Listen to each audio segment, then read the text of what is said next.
Hey, this is Dan TEDESCO, and you are listening to Jim and Mike Talk Music.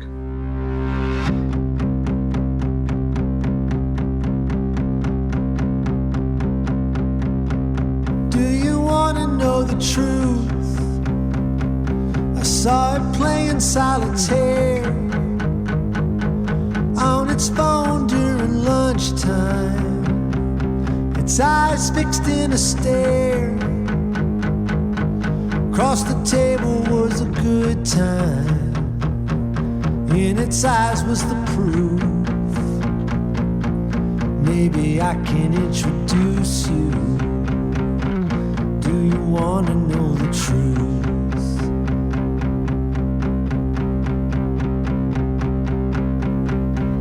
Do you want to know the truth?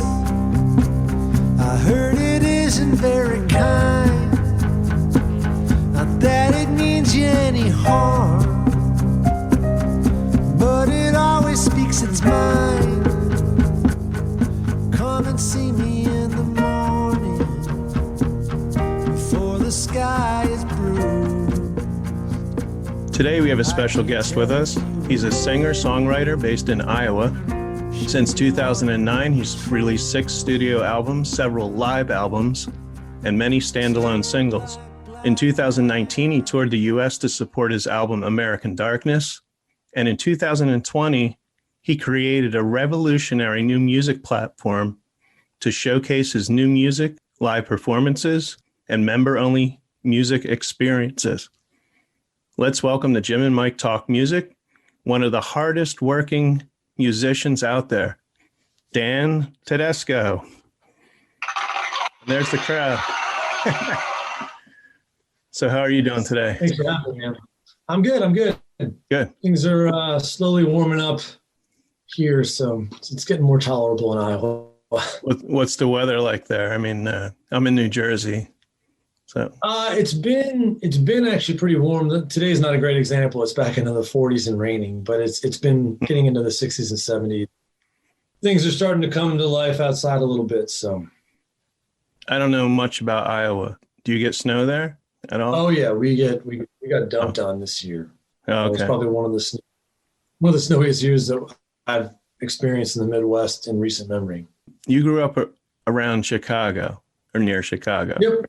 I'm from a town called St. Charles, which is about 45 miles straight west of Chicago. Okay. How long have you lived in Iowa? I mean, how long have you been away from Chicago? Oh, I've been away from Chicago since I was out and back. I left when I was 18 to go to school in Arizona. Mm-hmm. And then I was back in Chicago from 2006 to 2013. And that was actually in the city proper. And, and then I've been in Iowa since 2014. Now, is it true that Chicago has the best pizza of anywhere?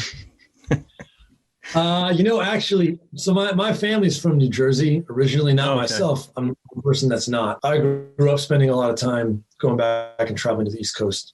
And I actually like East Coast pizza even more, but Chicago is pretty great. I'm not a huge fan of the real deep dish, like the Gino's East style. It's like eating a loaf of bread with every slice. I like Lou Malnati's. That's my favorite. If you're ever in Chicago, that's what I recommend trying. But I really like the New Jersey style and the New York style the most.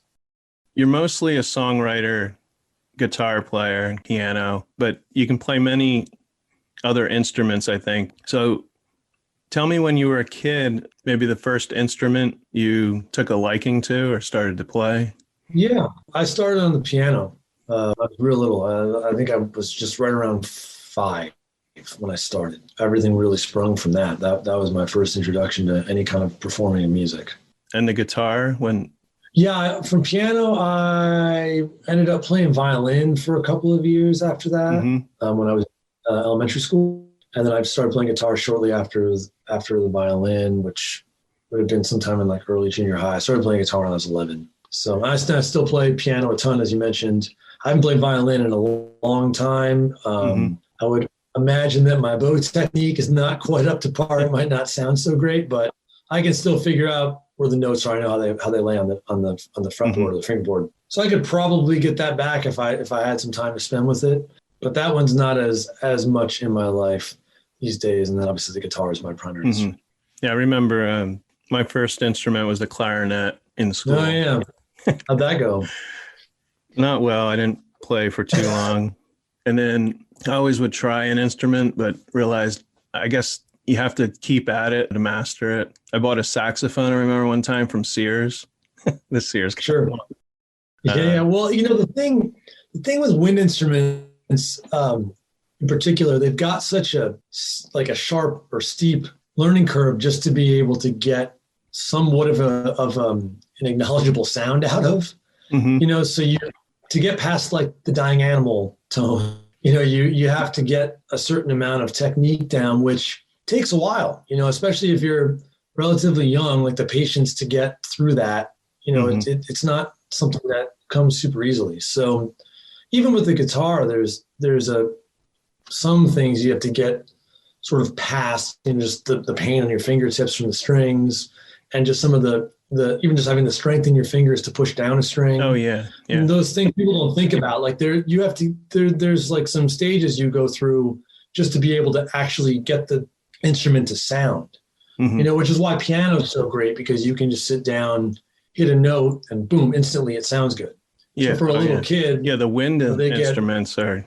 I bought a trumpet too at one time, thinking, it's only got three valves. Yeah. But it's brutal, man. And then even once you can get those three notes, to get the other notes, all the things you have to learn how to do, like aperture with your mouth. I mean, it's a process. So if you're not, they're tricky instruments to start on. I always recommend when people are just starting out, whether they're little kids or older people, to start with the piano, just because that instant feedback is so positive. It gets you excited. I think it keeps you more engaged. And then if you want to go on to something from there, you also have like the visual of the piano keyboard to work from. So when you're playing wind instrument, which is very much everything's kind of in your head, you have to picture where the notes fall and what the scales look like and so on and so forth.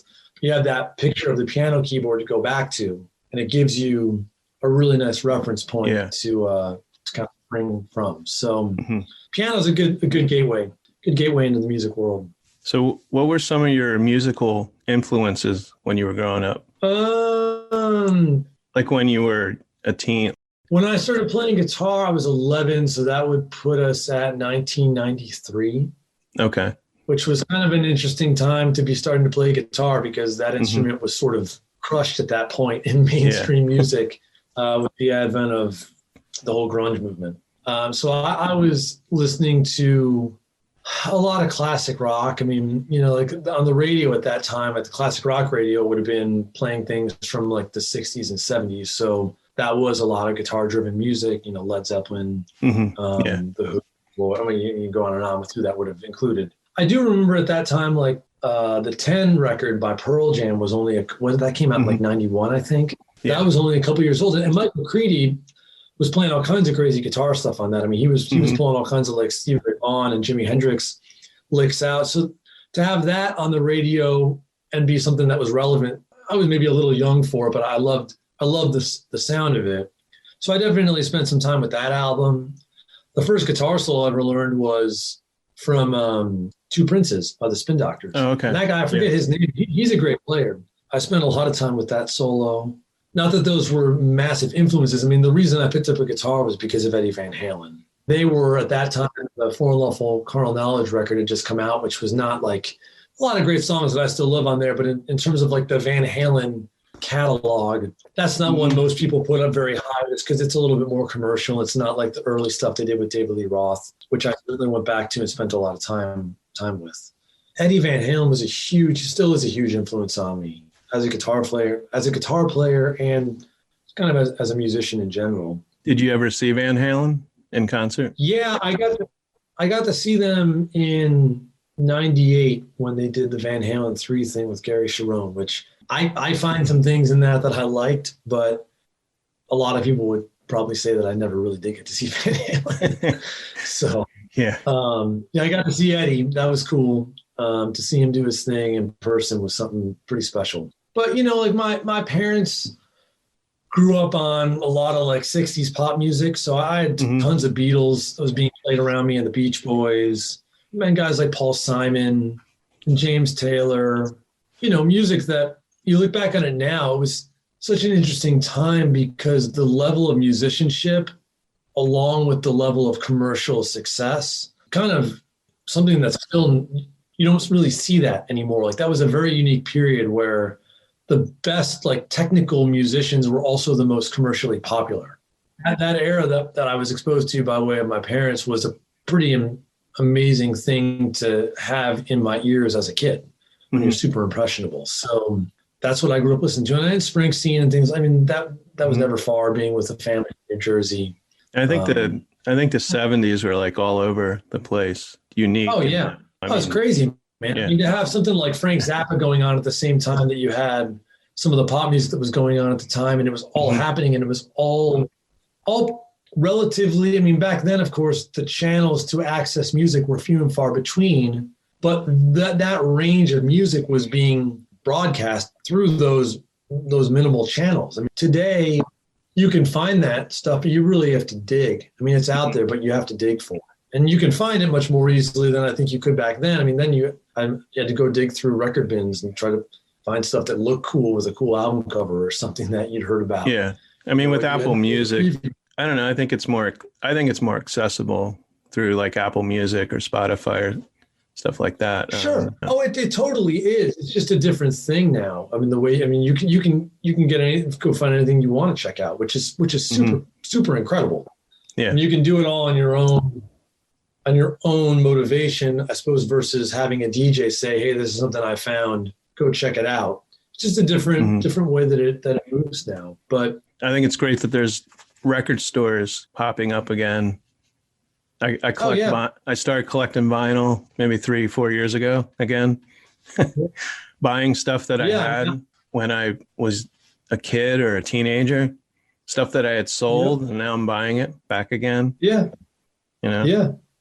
I've talked to people who have like bought their first record, in 30 years, like last year. Yeah. Like a huge gap where and I have friends that own stores that are doing great, and it's wonderful to see that community, thriving. So, do you remember the first song you wrote? First song I wrote. I mean, if you really want me to answer that, it would be something. Well, no, I mean, I've been writing music in some form or another since I was pretty young. Like I first went into a recording studio to record some things I'd written that I was playing with a band of mine at the time. And I think we went into the studio in like 95 or not. I mean, I'd only been playing guitar at the time for a few years, and we were doing instrumental stuff. I was really early on as a guitar player, aside from the Van Halen thing. I didn't sing, never thought I'd be a singer. I had no real aspirations to be a singer at that time. So I was real into the instrumental players like Satriani and Joe Satriani, Eric Johnson. Those, not so much Steve Vai. I was more Satriani and Eric Johnson that I was big into. So I was writing a lot of music like that. So I'd written these instrumental pieces, and I had a band at the time that we didn't really play out. We just played in the basement because, again, we didn't have a singer. So no one who was like 13 really wanted to come see guys just play a bunch of instrumental stuff. But that's what we were doing. So that was the first thing that project, I think it was maybe 2 songs we went and recorded. That would probably technically be the first real official thing I ever wrote and put down to tape or CD, I guess, at the time. I want to say, if I remember the songs correctly, one was called Fly High, and I forget what the other one was called, Memories or something, Memory of something. It's been a long time. I haven't played any of that stuff probably since it was written. Do you still have those? But that was I've got a tape of them somewhere. Yeah, we didn't. We had cassettes. Everybody that was in that band with me, it was 4 of us, all got cassettes of them. And I haven't seen mine in a long time, but I wouldn't be surprised. I'm hoping the redundancy of the 3 other members means there's one somewhere, because it would be interesting to go back and listen to that stuff. I haven't heard it. I mean, I would totally share something like that. If I could get it put into a digital format where I could upload it, I would totally make that be something. Let people hear that. I mean, I'm not embarrassed by it. I'm actually really proud of what we did. I think for being 13 or 14, it's not bad stuff. So it'll be cool to have your first song you ever recorded. That's Well, and then I have another project I did. Probably would have been about 7 years later. I think I did it in 2003 when I was in Arizona. And that was the first time I ever went to the studio and like sang and recorded like, you know, like a traditional song in the sense where there's vocals and all that. And that stuff, if you were to ask me about the first song I wrote from that, for that in that period, that would have been like when I really started writing my own songs with lyrics and the whole package.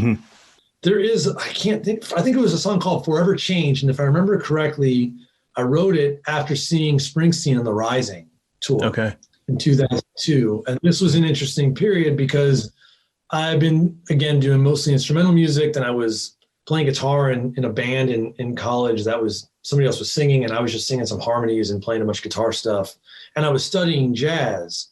And right around the time that album came out and he came on tour and he was going to be in Arizona, so I went and saw it. I hadn't seen him before, having grown up, you know, being exposed to his music. Something about seeing him coincided with getting back into like Dylan and then like going back to like Woody Guthrie and exploring the whole history kind of the folk songwriting traditions. Things sort of aligned there for me where I was like, okay, I've got this musical portion of what I can do that I've been working at for, at that point, close to 10 years or whatever, or at least 6 or 7 years. And then like the creative writing portion and the storytelling portion and the social consciousness portion, you know, the sorts of things that one might arrive at when they're at that, you know, 19 to 21, 22-year-old age, just becoming more aware of the world around them.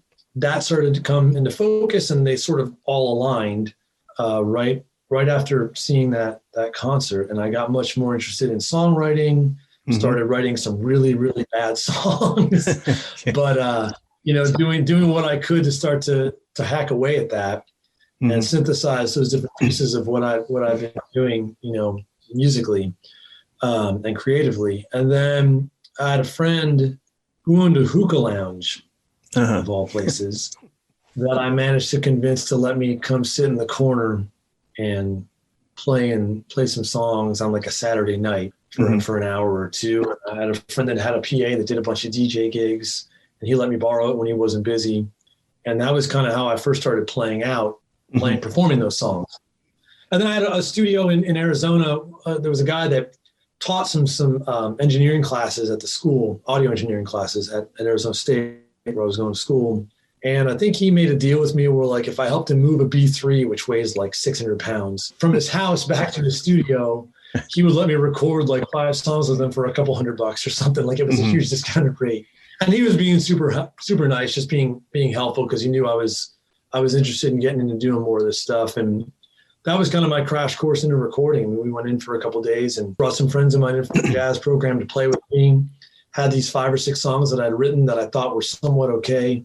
And that was really the first sort of EP of sorts that I put together. And that I do have on CD, which I could get off, you know, if I could find, I don't even have a CD burner anymore, but if I get those files off of there, that would be something I would probably like to share with some people as well, just to show them like, hey, this is where, for better or worse, this is where it started. Or maybe re-record first song, you know, lyrics, I mean, or do it live. Like, this is the first song I ever wrote. I mean, I think that stuff's cool. It's like people are always like, well, why would you want to do that? Like, it's not probably very good. That's all relative, man. I mean, like, it's like, look, I've been doing this for like 6 months. Like, I don't expect it to be, you know, on a certain level, but I still think with anybody who are not just myself, anybody, I think it's just cool to see those things, to see those just very exposed sort of stages where you're just starting. See how you really progress. Have any preconceived notion of being heard by anybody. You're just doing it because it's what you're excited about. So yeah, I was in a band not until I was like 23, and it was a new wave band. We recorded, I don't know, 2 or 3. They were on cassette. Unfortunately, we only played like 3-4 shows in a couple years. And I think if we played more, because I would always be nervous, I remember, first 10 minutes, and then I get into it. But I don't know. I never thought of being in a band till I met this guy who already had a band, and I had this little keyboard, and I started out doing just sound effects, right? You know, in the new wave band. Yeah. But it's pretty cool to go back. I just found a VHS tape because we did a couple of videos, and friend loaned me. He has a VHS player. So I went back. I haven't seen that. I think that was early 90s. It's the making of. So it's all the stuff my friend filmed, like setting us up in the scenes. And, that's super cool, man. Yeah, and to see myself that many years ago. Yeah, that's really beautiful stuff to have. That's great that you guys captured that. I always wish I had videotaped more. I just watched, this is off subject, but the girl that played Punky Brewster, the whole TV show, there's a documentary that came out, and apparently she filmed everything from when she was a little girl and all these people that are now famous that she was friends with. And I guess she hadn't gone back and watched any of this, but she literally filmed almost every day and went through all this stuff. So, you know, that's kind of cool to have. What is it now? Like 10 or 15 years with people having smartphones and being able to make videos. There's going to be so much more of that than what you could have had when I was a kid. You know, I mean, we would have a video camera around once in a while for family holidays or something, and that was like a big deal. It was like, we had this for 3 days. You know, it's going to cost like whatever it costs, $1,500 or $1,000 to rent this thing for 3 days. Here we go. But now it's so different. And I've got some interesting footage from back in that time. Like, we used to make these homemade music videos with like friends of mine in the neighborhood. We've got some things like that, which are cool to go back and look at. And it's sort of like with everything I've been doing with the music channel and like the From a House in Iowa session series and all that. I look at that stuff and I think to myself, like, really nothing's changed. Like, I'm still pretty much doing what I was doing when I was like 7 or 10. It's the same thing. It's a little bit of a different format, a little bit of a different access with the equipment you have today, but it's really just the same thing. So let's talk about your music channel. Sure. Just tell us what it's about and how you came up with the idea. Yeah, so I originally got the sort of seed for it in 2011, somewhere right in that range. Okay.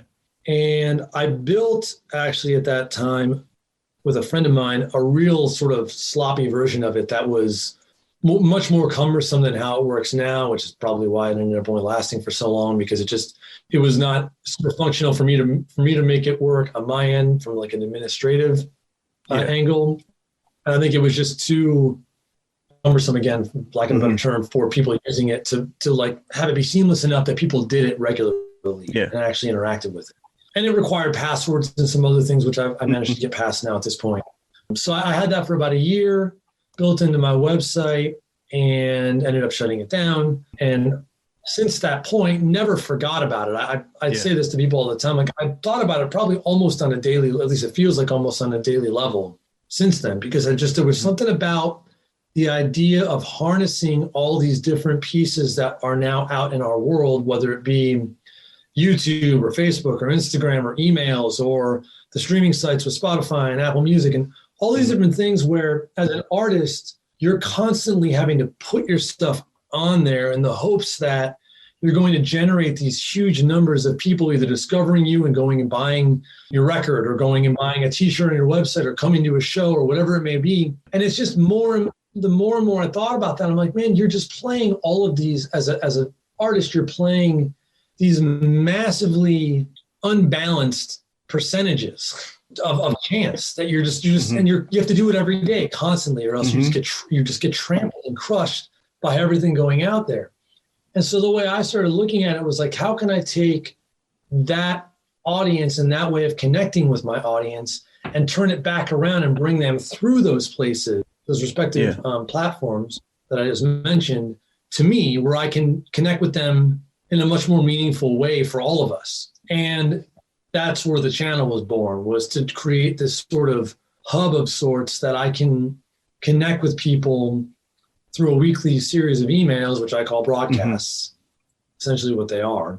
And using like a blog format with hyperlinks and such, I can then drive people out to the various pieces of content that I have, whether it's new music, whether it's a video, whether it's, a written piece, whether it's art, whatever it may be at the given time, the given broadcast.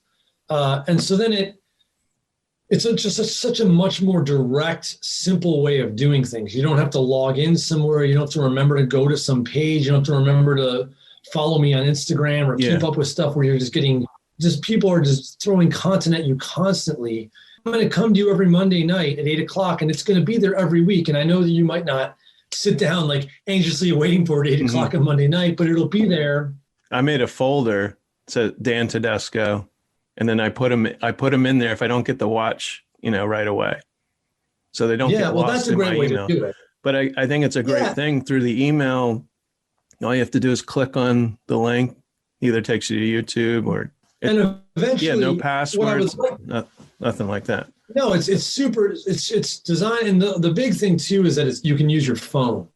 Yeah. So like somebody doesn't have to have a laptop. I mean, I used to run into people with like buying my music at shows. What I used to do up until launching the channel, I would sell like Dropbox links, so that people could like a zip file and a Dropbox link. So you could buy an album, and I would email you at the show at the merch booth.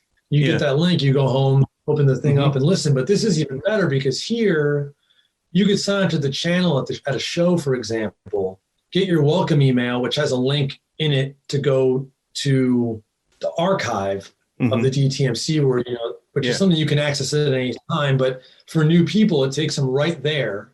And on the archive, they can go into my back catalog. They can listen to my new releases. They can go start watching videos that they want. So you could leave a show, open up your email, and then I've tried to work this down to like 2 clicks. You can be listening to my current album or go back and start listening to a playlist of my back catalog. And you could have your earbuds in, walking out down the street, be in an Uber, be on the subway or on the L, or be in your car, and you're there like instantly.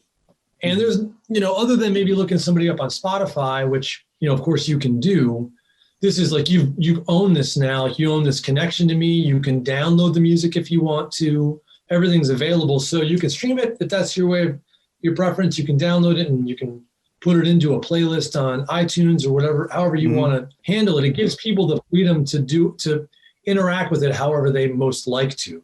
At the same time, giving them a chance to support me, which has always been, to me, the biggest missing link. It's like, it's great that people can sit and listen and be exposed to all of this music, but I wanted to give people a really easy way to support me or any artist that might choose to work in this kind of a platform down the road very easily, and just give you the freedom to have access to everything I'm doing. I mean, it's my full back catalog of content, whether it be music, whether it be the weekly sessions I've been doing in the From a House in Iowa series. It's all there. So you can go in at any time you want, go back through all that stuff. And then you also get whatever is new coming out for the year that you're a member. And hopefully people will just stay signed on and check stuff out as we go along. So I wanted to ask, maybe that's the reason, but is there a reason why not all of your albums are on Apple Music or Spotify? Only your last? Yeah, that's exactly why. Okay. Yeah. That's unique and I know the payment on those is, a tenth of a penny per listen, unless they're buying the album. So with me, I've started to look at, and this has been something I've been thinking about for a long time, and I've experimented in the past with things. I've had albums on, I've taken them off, I've put them back on just to kind of be able to A, B, and test like how things work. And with the channel now, the way I look at streaming sites basically is like a modern day form of radio. To me, there's no real reason to dump your entire catalog on there because I don't think the greater majority of people are ever even going to listen to that. They're probably going to go on and listen to the top 4 or 5 tracks that they see on your profile, or they're going to listen to, maybe without even knowing it, listen to one of your songs on a playlist somewhere if you get put on a bigger playlist or something, or if somebody shares you on a playlist they've created. So to me, you end up putting that stuff up there, and I feel like most of it's just there for the sake of being there. So for me, I'd rather put it on the channel and then essentially release, again, singles, just like you used to do traditionally with radio in the past, and use that as a way to get people aware of you, pique their interest. If they don't want to sign up to the channel, it still gives them a decent amount of content that they can just listen to because they like your music, but they're not interested in maybe going to that depth with it. And I understand that, of course. And I didn't want to not have something available for those people as well. I kind of feel that you should put like a best of Dan TEDESCO Because Well, I found you on Apple Music. That's where, like a couple years ago, it was Adventureland. And oh yeah. I think it came up. They used to do, maybe they still do it. Like every Friday they would have a free song. This is before I had Apple Music. I only had iTunes, and I listened to that song and I loved it. And then I looked you up and found, that's how I found you. Yeah. Yeah. Well, what I've done, I have to spend some more time probably focusing specifically on Apple Music. I've been trying to get things in order with Spotify since rolling all this stuff out over the last 8 months or so. With Spotify, I know they create like a little like thing for artists. It's sort of they actually build it in the platform called like This Is Dan TEDESCO. Yeah. And it will have like 10 or 12 or 15 tracks from shuffle. Yeah. And so like that's something, if somebody gets interested in what I'm doing, like I can share that with them, or they can go and listen to that and get kind of an overview. It's an easy thing for them to share with somebody else. As far as like the platform itself, showing it to people, that's another animal altogether. I mean, if you're following somebody on Spotify and they put out a new track, it'll go in like your new music radar, and you'll get alerted of that. But as far as people outside of like your little network on there, there's some other playlists that you can get into, but it's all based on how much people listen to you and what the algorithm has to work with and how much data they have to pull from. It's another animal unto itself, like I said. So I do spend time trying to develop that, because on a discoverability level, or from a discoverability perspective, like that's a very powerful tool. And my hope is that people will come on, hear some of these tracks that are there, maybe look at my profile and be like, oh, what's this music channel thing he's talking about? Or maybe go look me up on YouTube, look see you the up, trailer for the details. Or even online, find your website, and then. Yeah, all those different points. So I've got the channel positioned in all these different places, so that if somebody discovers me and goes somewhere, there's a very, very good chance they'll at least see that. Whether they do anything with it, of course, is another story, but they'll at least see it, get some information about it, be aware of it, and then, can go from there with it. I, of course, haven't had a chance to see how it sells at a show yet. If somebody would jump on something like the channel at the merch booth, that's going to be something to experiment with later this year when I start playing again. But I'm hoping it will be something that will be a nice piece to have available. Maybe you have a little, have an iPad or something there to show them what the channel looks like. No, that's what I'd like to do, is have something, either something with like a QR code you can scan and go look at, or like you said, have something set up either digitally or like a physical piece you can look at. And then it would be awesome to have, I've seen people do this at like farmers markets, where you actually have an iPad locked in a little box on the sign up page. Yeah. And someone can sign up, and then when they're done, it just goes back to the sign up page, so somebody else can come up and do it. And that way, if someone's not at the booth, they can't just run away with all that stuff. So it's going to be a bit of a process to dial that in. But I mean, I used to have great success from people that would come up and say like, hey, do you have a record for sale? Like for an album, like what's going on with that? I'm like, well, I've got my vinyl for American Darkness.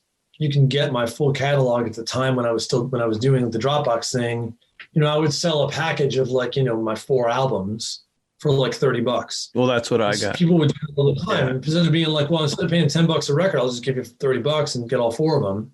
And now it's like, well, if you can spend $100, you can get all the stuff that comes with the channel, which includes my whole catalog plus everything else that comes with it. I bought the albums when you had that special. Oh yeah, that's right, you did. Yeah, I have an old iPod. It's the iPod Classic, which I still listen. Yeah. So I put them on there. I think I need to sync my phone up, which I haven't done yet. I have Apple Music, which I feel, I don't know. I don't want to say ashamed but I don't think the artists get, again, any money. Well, I'll tell you the other thing about those platforms that bother me, and I've seen petitions go around for it. I always share them and I always sign them. And maybe I should try to do more on my own to actually initiate this change. They also don't include anything with album credits. Yeah. And I know that a lot of people don't care. Like the greater majority of people I know just flat out don't care. But those credits are how all of those people get acknowledgement and actually get a lot of work. Like you're talking about production, like that's, people are like, oh, I really love the production of this album. Who did it? Oh, that producer. Like, oh, well, for other musicians, like that's a great way. I mean, it's in the grand scheme of things. I know, again, for most people, it's not very relevant, but it's relevant enough for what it means for people's own business and it's just an important thing. I mean, like those none of those projects or releases sound the way they do just because of the artist's name it's on there, myself included. Mm-hmm. I mean, it just isn't how it works. And I don't like that so many people just get just flat out ignored. And I don't know how those platforms would incorporate something like that, or if they ever will. But that's one of the things that I love about what I'm doing with the channel, is that I can include all of that information. It's all there, all the artwork, the people that worked on it with me. It's all there. So no, it's great you stuff. You get a chance to check all that out. And what's it called? From a home in Iowa? From a house in Iowa. Yeah. House in Iowa, where, I mean, sometimes you're playing a couple songs, but there's also video, you just sitting there talking about the process, you know, or. Yeah. And that's something I just got into. And that gives it a personal look into you as what I started doing. Right. And what I started doing with that.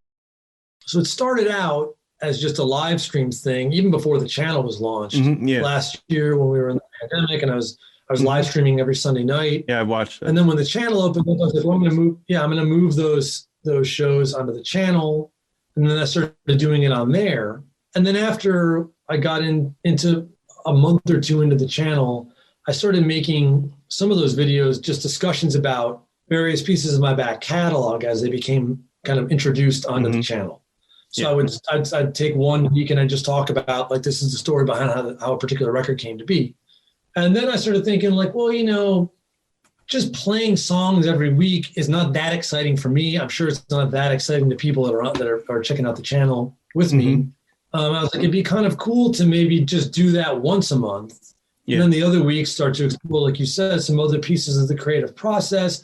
I started thinking about, like, what sort of things do people commonly ask me? Because I'm sure if it's a common question I'm getting, there's probably people on the channel that would fall into asking it at some point or wonder about it. So it's like, why don't I just start answering some of these questions? And instead of doing it in a written piece, I like doing it on video. It does feel more like I'm actually talking to somebody. Yeah. It's more personable for me, even in the way it's delivered. So that kind of got worked in now at the beginning of this year. I've sort of broken up how I'm scheduling the programming for those sessions, you know, to follow more of that format.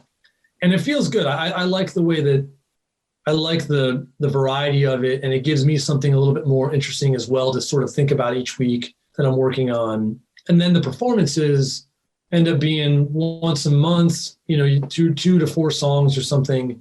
And I feel like it's more special for everybody included. So for everybody involved. Yeah. So yeah, that's kind of where it's evolved to now. And again, that stuff's all archived on playlists on YouTube. So you can go back and look at stuff from 2020, got it broken down for that season and the 2021 season, which of course we're in now. And I think I'm just going to keep it like that, where like each calendar year will be broken down by playlists. So you can go back, presuming this thing goes as long as I hope it will. At some point you could be going back like 20 years to look at this stuff. Yeah. So it's funny because earlier in the week you had talked about the worst question you could ask a musician. Yeah, so that was what I talked about on the channel. And I didn't have that exact question. I mean, well, here's my question. You want me to tell you what it is?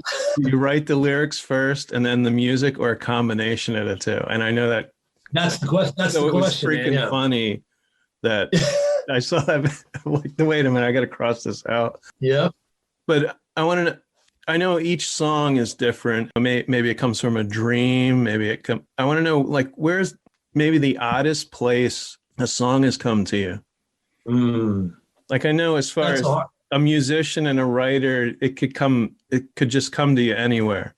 I mean, you could be sitting in a coffee shop. Honestly, yeah. If I were going to say the oddest, I'd have to categorize this only because it's only happened once out of writing songs for, you know, 25 years or something, 20 years. There's a song called Banks of the Mississippi that's on American Darkness.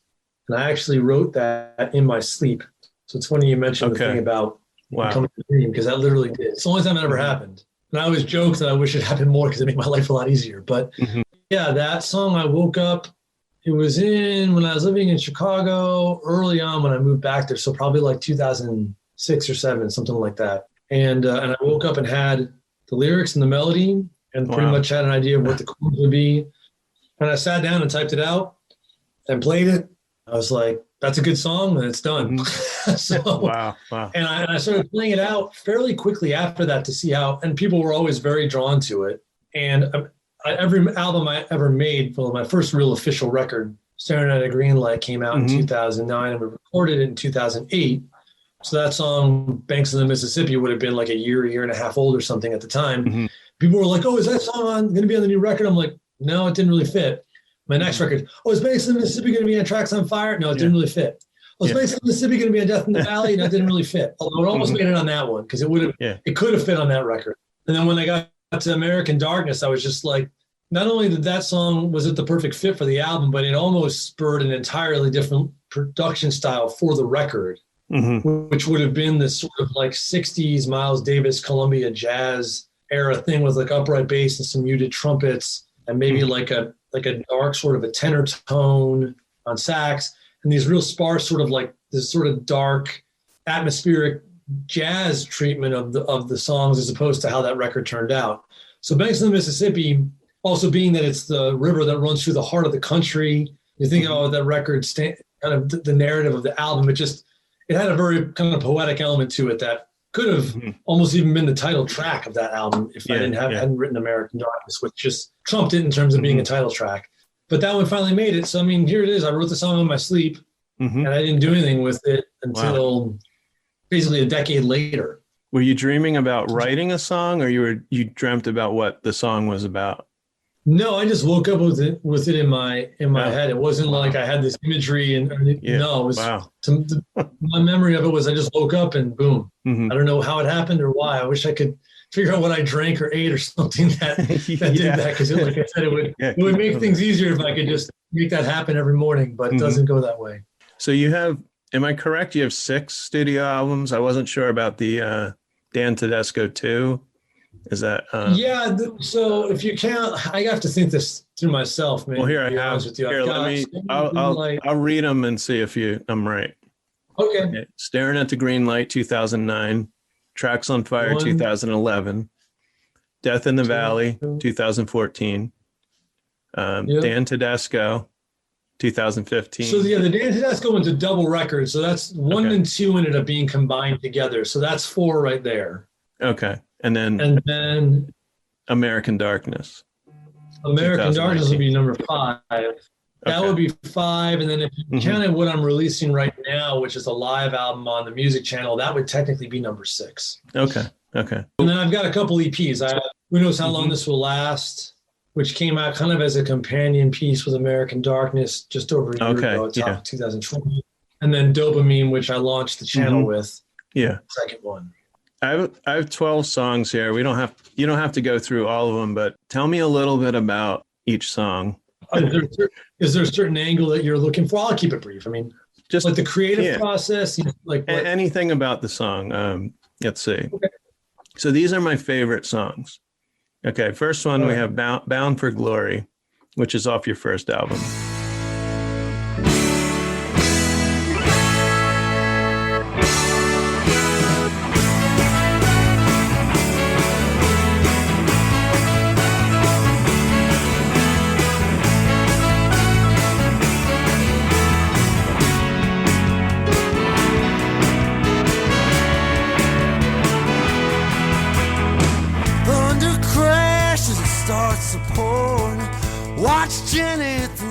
Now this definitely has a Springsteen, like E Street. Oh yeah, man. And it's Badlands all the way. And I hear the Pogues sort of in there. There's horns in the song. So that's the first one. Yeah, that one, what I can tell you about that is the title came from Woody Guthrie's autobiography, Bound for Glory. I thought that sounded familiar. Yeah. And which was a book I read about a year before writing the song, and it was one of the things I was reading at the time when I quit my job to start pursuing music as a career. So it was a pretty monumental moment for me with all of that, and so it just seemed fitting to open that record up That's from Standing at a Green Light to have the number one song be that to start off my musical journey. And it definitely harkens very literally to some of my musical influences, but it's my first album, so that's okay. I love that album though. Now the next one's off the same album, Coming Home to You.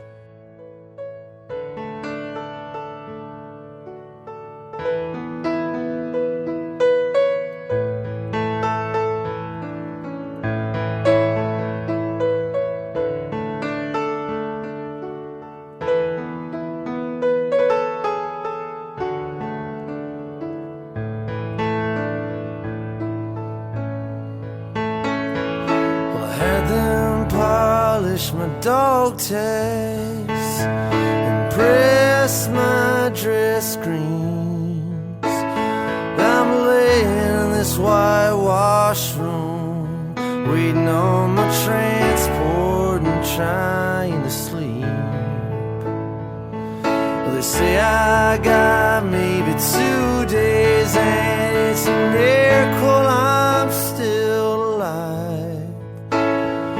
Dark night here in Fallujah, but I gotta see my baby one more time. And darling, I'm coming home to you. I'm coming home to you. I'm coming home.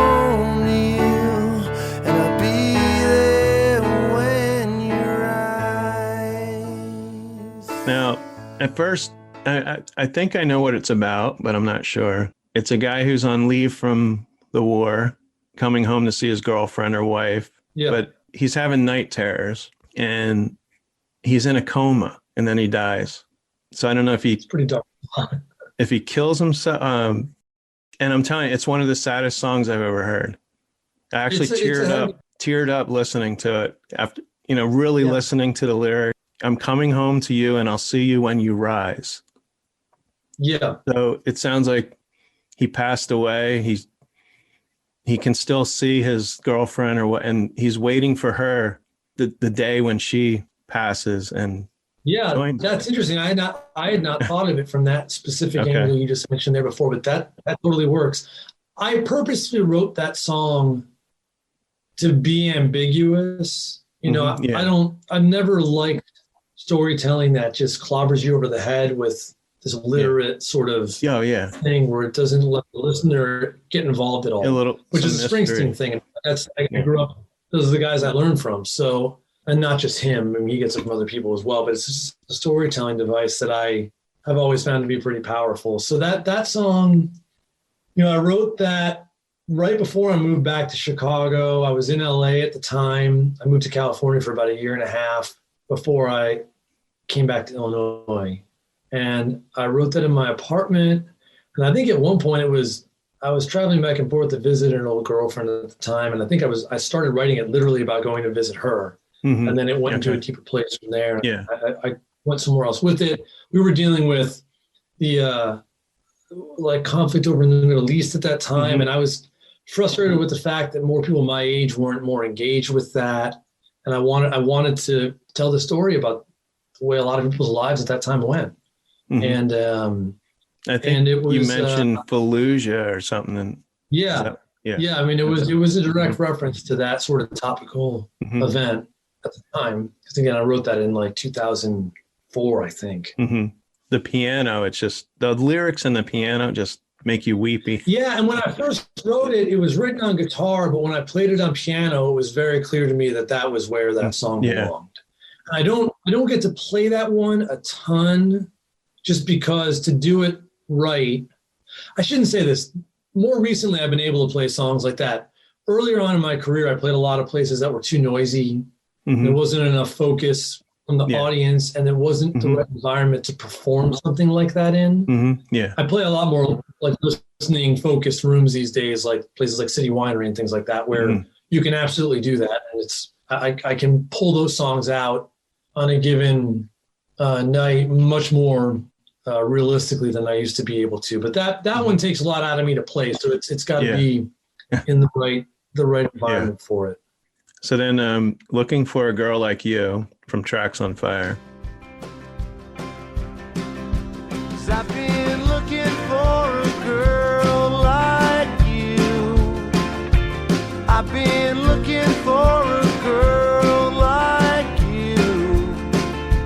I've been crawling through the crowds, pounding on the clouds, looking for a girl like you. I just like this song. It's got a bouncy beat, harmonica in there. It's a catchy little tune. There's a line in here, though. Maybe I'm not hearing it right. I see you playing the silver stripe. Do you remember that line? Yeah. Strike. Yeah. What is that? What that is? So Silver Strike's an arcade bowling game. Oh, okay. And that song nice. was written specifically towards who's now my wife, but when I first met her. And there was a bar that she used to hang out at with a bunch of my friends where I used to play. And they had a Silver Strike like right up near where I would play. Mm-hmm. Sort of like I was standing in the corner and there was a Silver Strike machine right there. So I referenced that as kind of a part of that part of that story. Not everybody always gets that one, but I guess there's a little bit of an age requirement to that one, whether you're somebody, I don't know when Silver Strike came to be, but yeah, it's a bowling or the area you lived in, because I've never heard of Silver Strike, and I'm not that young, but let's see. Yeah, I don't know if that's a Midwest thing or not, but yeah. I mean, we had bowling alleys, you can interpret it as you like, but that's the literal meaning. Yeah. Okay, and we got Tow Truck Man. That's off your first album.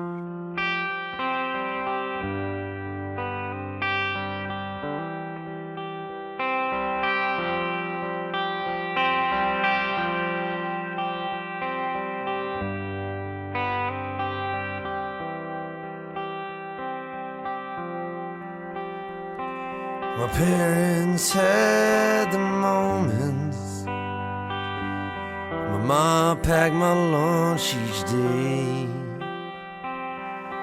Jerry was like a brother before he went away. You see, he signed up for Baghdad.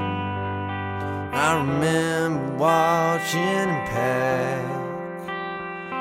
I remember his mama's call saying Jerry ain't coming back. Now I'm the tow truck man, and I'm doing the best I can, but I've been pulling this load for so long down this empty road. And this also deals with someone going off the war, maybe a childhood friend goes to Baghdad and he doesn't come back. But I think it's about a man with a lot on his shoulders. I mean, I don't know if he's actually a tow truck man or that's kind of a metaphor. Well, that's it, man. I mean, that's one of those things, like, I don't like to make it totally obvious. Yeah. I mean, the thing about the tow truck man, maybe he is a tow truck man, but then again, you could also make the argument that everybody's a tow truck man. Mm-hmm.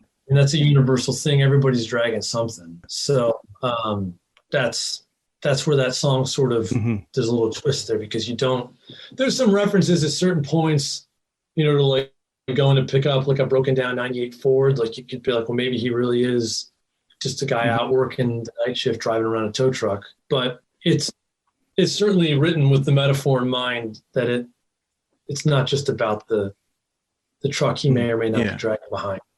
And then we have a Truce, which is Death in the Valley. I don't have much on this song, but I noticed it's really a Dylan-esque song. A Bob Dylan. Yeah, well, it's the crazy rhyme schemes, man. Like there's sort of a subterranean homesick blues to it or something. Well, here, don't come crash and bash me out, cash or hash or lash me out. Yeah, it's that one. That's one of those songs when I play it live. If I miss one word, or even almost like one syllable of one word, it all comes crashing down because the memory of it, it's like it goes so fast that if you don't, you have to be ahead of it, or else it'll just throw you out of the car. Yeah. When we recorded that for Death in the Valley, we did that on the morning of the Sandy Hook shooting. I remember waking up in the morning and getting like a thing on my phone about that. And it just so happened we were planning to record that song that day.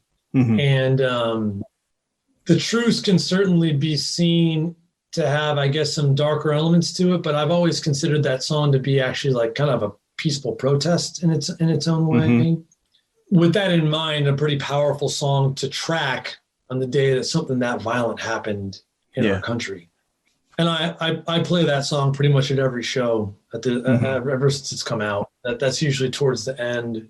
And when I play it solo, well, you'll see that's one of the songs that's going to be coming up later on the channel this year with the live at the IPR, the live album I'm releasing. So you get to hear what it sounds like, just solo guitar, and there's some video with it and stuff.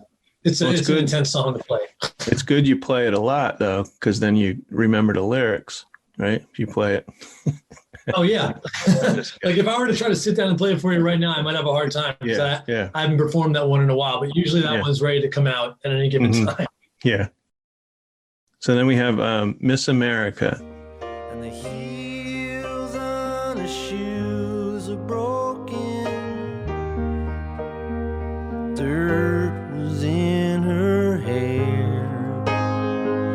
Folks tried not to stare,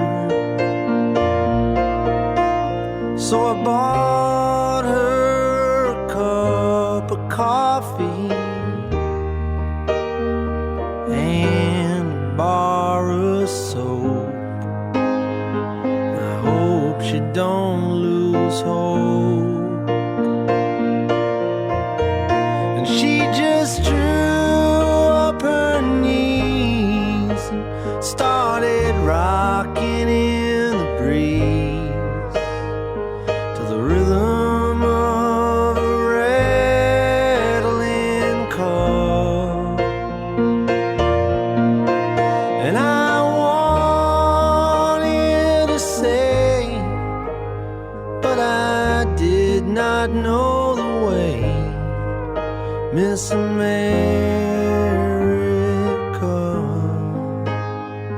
the sun is coming up. Beautiful song, but it kind of reminds me of Dan Fogelberg, or like a 70s ballad. But I've had some people throw like Neil Young on that one before as well, just the piano and some of the pedal steel that's in there. I was going to say there's a steel guitar in there. Yep, there is. And this is not really about a person, I would think. It's about America. Yeah, no, there. People have come up to me before and been like, "Oh, so it's about like this girl." I'm like, no. Miss America is again, it's a metaphor from something much bigger.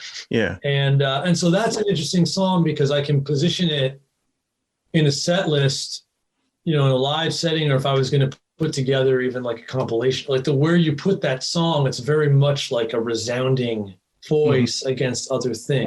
Like you can sing a song like American Darkness or Death in the Valley, and then you put Miss America, which Miss America's off Death in the Valley as well, off the record.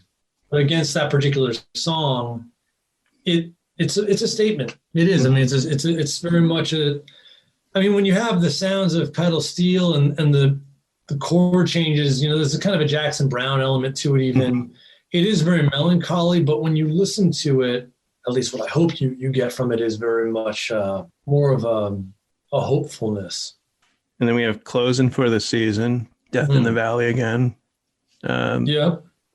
Mostly about a man losing his job, factories closing down, maybe his future's unknown. There was a big recession in 2000. I think I wrote it maybe just a year or so after all of that really sort of balanced itself out. But I went through a big period of writing about people affected by that event because I was playing in a lot of communities and a lot of venues where the predominant audience was affected by that event pretty much directly.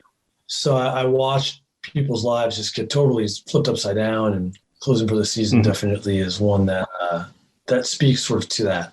But I think if people who love Bruce Springsteen, Bob Dylan, they're going to love your music. I mean, I'm not saying you're exactly, but you tell a story.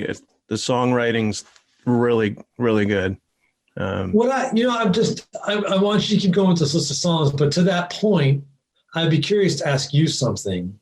I end up living a little bit in my own little bubble, because when you're a creative person, you're working on music, there's only a percentage of my time that's really spent listening to other music, because I'm so in my world of writing. And I think I come in and out of it. Like when I'm really in a moment of like a lot of creativity, I don't listen to much at all.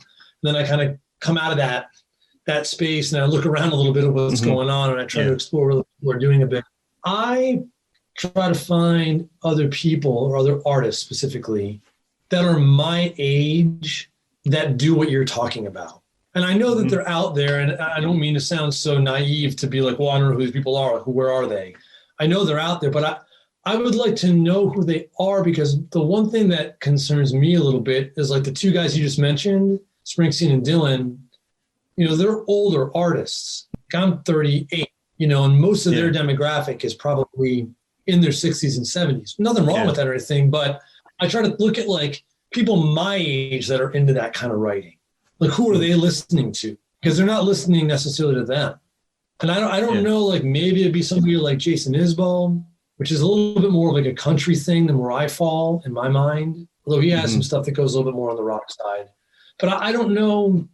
I don't know who those people are. I don't know if you do either. I'm always curious to ask people that are pretty steeped in the music world, just, who are these people doing this that are my age, or am I really just like ostracizing myself from my generation in the style of writing that I choose to sort of,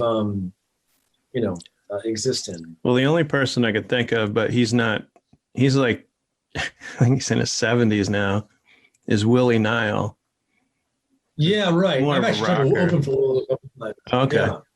I listen to a lot of music, and the newer stuff, I don't know, I'm into all kinds of genres, but I'm trying to think of someone who just plays guitar and singer-songwriter. Or like the ones that like have the sort of the social consciousness element, speaking of the times and all that. Like that's what I've always taken away from guys like Jackson Browne and Springsteen and Neil Young and Bob Dylan. And, like it's a certain relevance to what's going on around you in the world at the moment you're in. And I'm already working on new stuff, which pushes even further away from some of the styles of the records that you're referencing. Because you're talking about the things that I did anywhere from, 7 to 10 or more years ago now. Yeah. So creatively, I'm sort of in a different space, even the recent stuff you've heard from me, which maybe, I don't know if you'll get to any of this on your list or not, but I definitely have sort of gone in what I would call a little bit more of a modern direction as of late. Well, the next ones are newer ones. We have Backstage, American Darkness. Okay, yeah. Some of this based on real life, what you've observed. Some of it is. That song, for me was really written more as an allegory. And I put it on that record hoping that heard in context with the whole record, that would sort of present itself without having to be too spelled out. I know a lot of people have referenced, it's sort of like you're the road, like the road from Jackson Browne, if you know that song at all. And it's not like supposed to be a literal story about musicians or the world of entertainment, although of course it can certainly be taken that way. But I wrote it more as an allegory for a bigger picture of just the theatrics that we have to sift through in our regular life, whether it be with people socially, politically, whatever the case. It was written more on that sort of from that perspective. And I used those specific story pieces. Slipping the curtain, leaving the stage, like animals returning to the cage, reaching for her hand, she draws the line. It's just for the money, you ain't no friend of mine.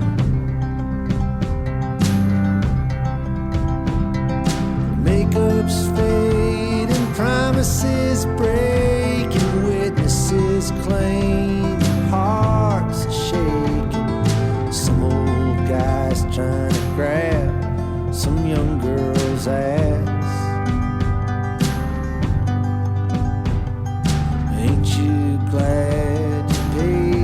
red scalper for this backstage pass.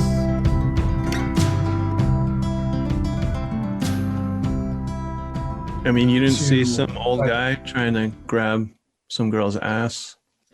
You see all kind. I mean, I'm sure, but it's like, you know, you hear about people doing that all the time. You know, I mean, that's just part of our world. That's, you know, I mean, I'm trying to think of other lines. I mean, it opens itself up more. Like if you go to the second verse of that song, you know, all the things that you want to believe that people are good and they never just. I mean, that's a little bit more revealing of really where that song for me was looking. You know, you're going backstage on the stage, not just one particular stage in a venue somewhere. That makes sense. Yeah. And then we have The Wolves Are Running Wild Tonight. Definitely a political statement, I guess, on the tension. Yeah, it's funny, man. I did have somebody come to me once and say, you know, the wolf populations are. I was like, nah, man, you missed it. You aren't listening to you really didn't listen to the song. That was pretty funny. I was like, yeah, that's fair enough. But I think it's a statement on, you know, mainly gun owners, and maybe hopefully it won't happen, but, you know, like a rebellion, you know, against the government. Know, for me, you could say that, but I didn't write it with any sort of real like activist perspective. It was more about understanding, having a realistic understanding of just the way things work, you know. And maybe some people, like, there is a reference to somebody going out and buying their first gun, which was actually a line I took from a friend of mine that said that. He was like, you know, things have gotten so crazy, somebody's probably going to wake up tomorrow, but that's not necessarily because they're like anxious to own a gun and they're all pro guns. It's more about like that some people would feel so scared or be living in a world where they could be so scared that they would feel they need to go do that for their own protection. Yeah. That was more the angle that I was coming from. Yeah, not that it's going to happen, but I better be safe than sorry. And just that we live in a place where things are at, you know, that somebody could go that route with it or feel like they need to. It's just an unfortunate part of our world, you know. I just think what they show on TV and the media it's just a little bit.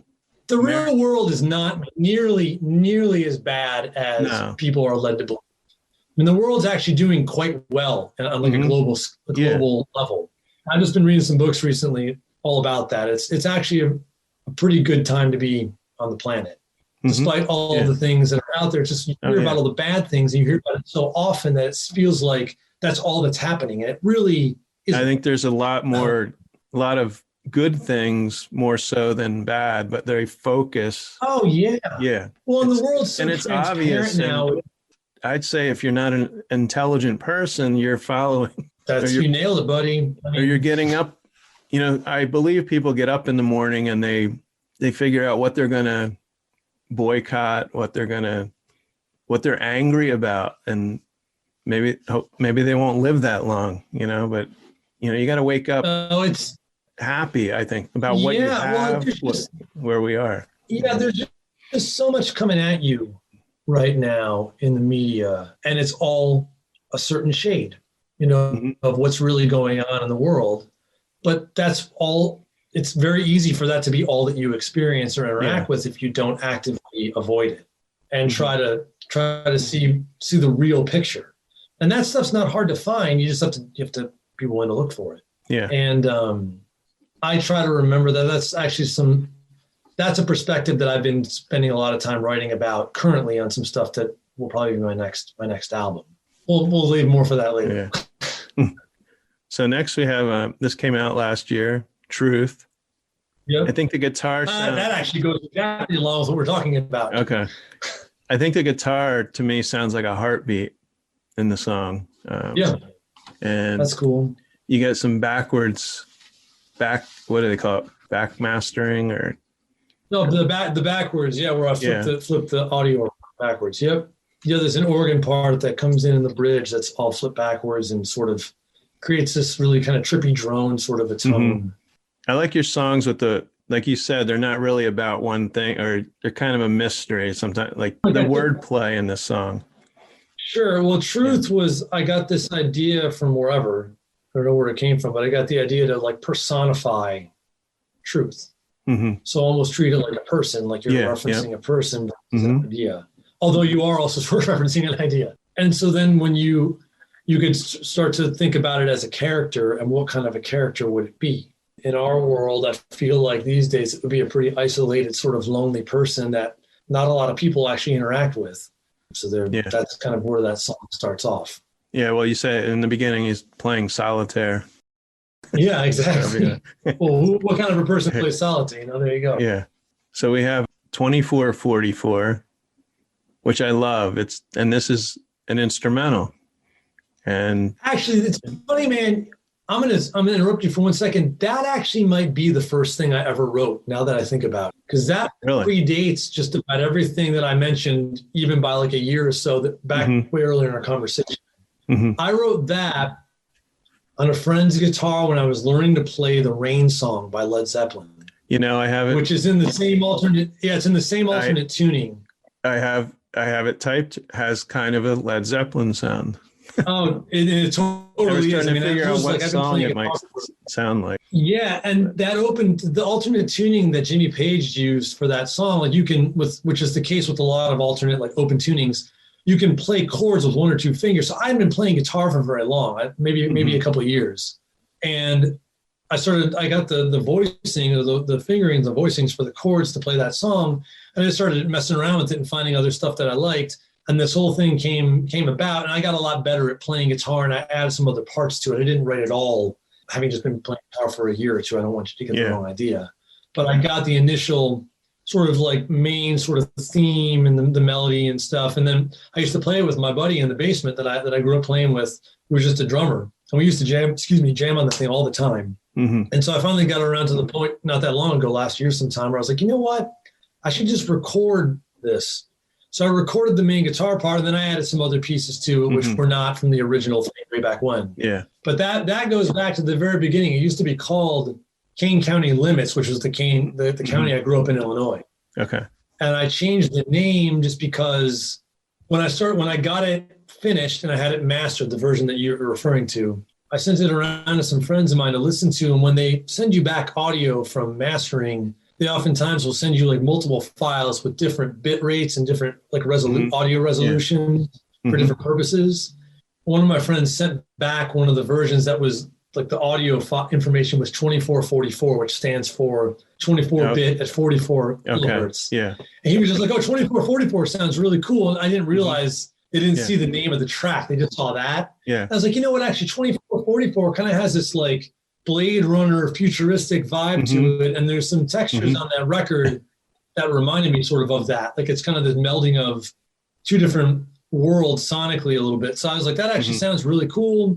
And I sat down and came up with this sort of like mid-modern sort of look with these like flat kind of colors for the artwork for it, and that works for me. So it became 2444 at the very, very end of its gestation. I wanted to ask you some things about touring. Now, your last tour was 2019. It was just you and a guitar, right? Maybe a piano. Have you ever toured with a full band backing you up? Yeah, I've not toured with a full band of any sort in a long time. I've done some like one-off shows here basically just in Iowa, actually in Des Moines. I've done that maybe like 3 or 4 times in the last 5 years. It's been pretty rare. So I've thought about doing some more with that, maybe regionally here in the Midwest at some point. It's just a logistical challenge more than anything. I've gotten to really like playing in the solo, very minimal format because I feel like I found a unique voice in that space. But at the same time, there are elements, even in the music I've done very recently here, where some of the layers, whether it be like some organ pieces or some piano or a certain percussion thing, that they add a very powerful element, like emotionally, to the music. And so to take that away just because I can't afford to have it with me, I mean, it's unfortunate, but I'd like to try to get some shows together where I could actually have those full arrangements. And when I say full arrangements, they're still pretty stripped down things. Yeah. I like working in very bold, minimal choices, even when I have other instrumentation. So I could probably do it with just, a couple, maybe 2 or 3 other people. Yeah. As long as 1 or 2 of them could also sing harmony with me or something at times. But I just think some bass and drums. Yeah, I mean, I can carry my weight enough on guitar, and I like the challenge with how I play because it pushes me to really pull as much music out of the instrument as I can. Yeah. But I think here in the Midwest, like maybe I've been thinking about like this fall, I'm going to try to get out and do some stuff by myself. Maybe next spring, some of the new stuff I'm working on could warrant having some of that other support sonically even more so. So it might be something to look at that point, but I'm definitely open to it and more actively interested in trying to make it happen these days than I have been. Well, we were set, me and Mike were set to see you, in Philly. I told you that. No, I'm sorry that didn't happen, man. That was literally the week they started shutting everything down. Yeah, I mean, I called a few venues out east about 3 days before that show. And I was like, look, I think I'm going to have to reschedule this. Stuff's getting pretty crazy. And they were like, yeah, I remember one of the talent buyers in particular was like, we haven't had that conversation with anybody yet, but, we absolutely understand if that's what you want to do. And they weren't super, super nervous in the way they sounded on the phone. Yeah. But then 3 days later, all those places were closed. So, I mean, it happened very fast. I'm going to work on getting that back on the calendar. Don't worry. Well, you come to Philly or New Jersey, I'll be there. Yeah, I'll make it happen. What would be your favorite venue to play? Is there one? It's hard to answer. No, it's hard to answer because there's some venues that I'm not big enough to play, but I've gotten to open for people that can fill them. So I've gotten to play there and like they've been cool experiences for me, but they're not places I can regularly play. Yeah. So part of it is just that there are special opportunities. I mean, there's a place here in Iowa called Codfish Hollow, which is one of the most unique places I've ever been in. It's an old barn on a farm. Cool. It's an amazing place inside, the way they have it set up. It sounds incredible. I opened for a guy named Langhorne Slim there about almost 3 years ago. And I mean, you have to be able to draw probably 400 to 500 people to make it worthwhile. Okay. I can't make that happen, but I got to open for him, and it was like I was describing it to people before. After playing there, I was like, look, there's your life before you go see a show at Codfish Hollow, and then there's your life after. It's one of those sort of transformative, transcending sort of experiences. And that place ranks high on the list for sure. I have a couple places you should check out. One is Sellersville Theater.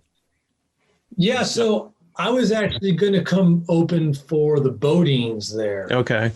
I think last year, and it didn't work out, mainly just for logistic reasons. But I have heard cool things about that room, and I was stoked to possibly get to do it. But I need to figure out a way to get in there. Again, I don't know if I have the number and the draw to be able to like command a date there myself. It's about 200 people in that place. Oh, that's not as big as I thought. I thought it was more, maybe like closer to 2 or 3 times that size. So no, that could be an option. I think it's an old converted movie theater because the seats kind of go down. I've been there many times. I would go see the Smithereens Jersey band. Oh, nice. Yeah. And I saw Graham Parker there. Dana Fuchs. Yep. Do you know Dana Fuchs?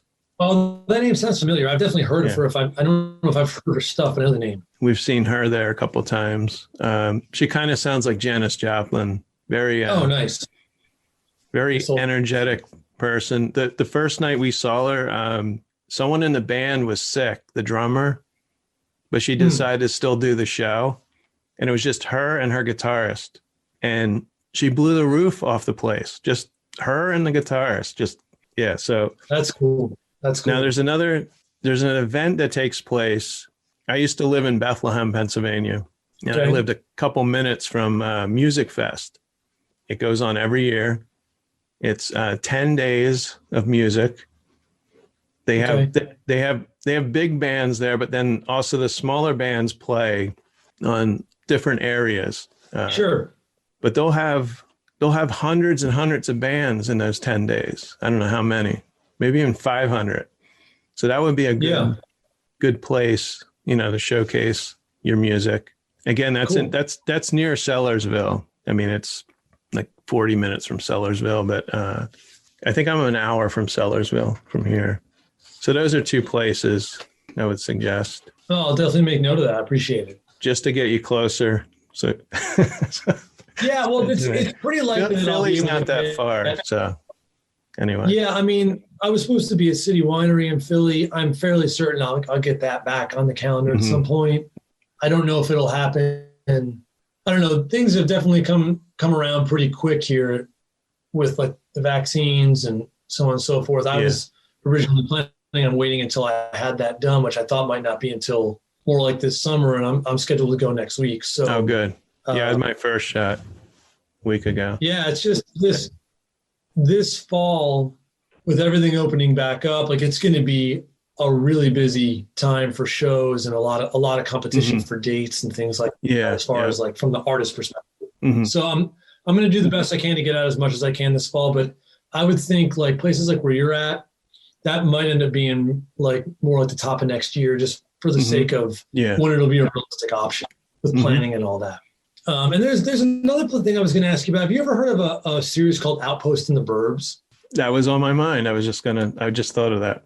Yeah, it's a church. Yeah, because I recently connected with their talent buyer also works for like a PR management company I've been talking to a little bit. And it looks like he does some really cool things with like the programming for that.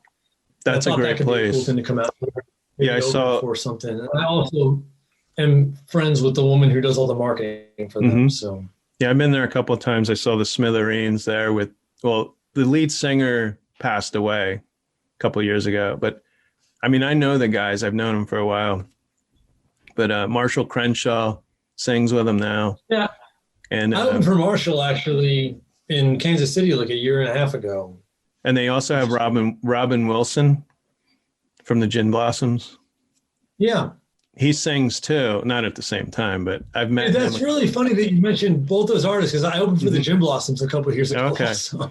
Yeah, he's a great guy. I met him a couple of times. And they're really nice guys. But the Outpost is great acoustics in there. And you actually sit in the church pews. It's actually in a church, like a really old church. That's cool. But I know Sean Colvin's going to be there. I don't think it's this year. It might be. They might already be scheduling for next year.